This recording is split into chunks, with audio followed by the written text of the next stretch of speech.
Salam sigap dan shalom. Renungan kita pada hari ini, Rabu 13 Juli 2022, berjudul Doamu akan dijawab. Ayat intinya terdapat di dalam Matius 6 ayat 6. Tetapi jika engkau berdoa, masuklah ke dalam kamarmu, tutuplah pintu dan berdoalah kepada Bapamu yang ada di tempat tersembunyi. Maka Bapamu yang melihat yang tersembunyi akan membalasnya kepadamu. Pena Inspirasi menuliskan yang dimaksud dengan judul renungan kita pagi ini, doamu akan dijawab, dikarenakan Dia akan memanggil, aku akan menjawab. Supaya kita mengalami kasih Allah yang tiada bandingnya itu, dan kemudian dengan penuh keberanian datang menghampiri tahta kasih karunia Allah adalah sebagai berikut. Pertama, motivasi agar doamu akan dijawab adalah kita perlu lebih sering mengundurkan diri ke suatu tempat yang sederhana agar kita dapat sendirian dengan Allah. Apakah engkau mempunyai suatu tempat untuk berdoa pribadi secara diam-diam? Yesus telah memilih tempat-tempat untuk berhubungan dengan Allah, dan kita pun haruslah demikian.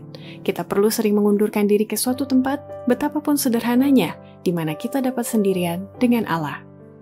Kedua, motivasi agar doamu akan dijawab adalah kita perlu membuka hati kepada Allah seperti kepada seseorang yang mengenal dan mengasihi kita.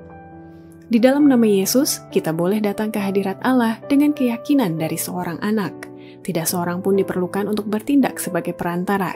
Melalui Yesus, kita dapat membuka hati kita kepada Allah seperti kepada seseorang yang mengenal dan mengasihi kita. Ketiga, motivasi agar doamu akan dijawab adalah kita perlu mendengar dan mencurahkan keinginan dan kerinduan hati kita yang tersembunyi kepada Bapa dari belas kasihan-Nya yang tak terhingga itu. Di dalam tempat berdoa secara diam-diam, di mana tidak ada mata kecuali mata Allah yang dapat melihat, tidak ada telinga kecuali telinganya yang dapat mendengar, kita dapat mencurahkan keinginan dan kerinduan kita yang tersembunyi kepada Bapa dari belas kasihan yang tak terhingga itu. Dan di dalam keheningan dan ketenangan jiwa, suara yang tidak pernah lalai untuk menjawab seruan keperluan manusia akan berbicara ke dalam hati kita. Keempat, motivasi agar doamu akan dijawab adalah kita perlu datang dekat kepada Allah agar kita dapat mendengar suatu nada nyanyian malaikat-malaikat yang berbicara baginya. Jika kita datang dekat kepada Allah, Dia akan menaruh suatu berita ke dalam mulut kita untuk berbicara baginya, bahkan memuji namanya. Dia akan mengajarkan suatu nada kepada kita dari nyanyian malaikat-malaikat, bahkan doa syukur kepada Bapa yang di surga.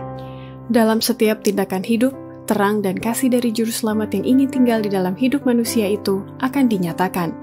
Kesusahan-kesusahan lahiriah tidak dapat mencapai kehidupan yang dihidupkan oleh iman kepada anak Allah. Demikianlah renungan kita pada hari ini. Kiranya Tuhan memberkati kita semua.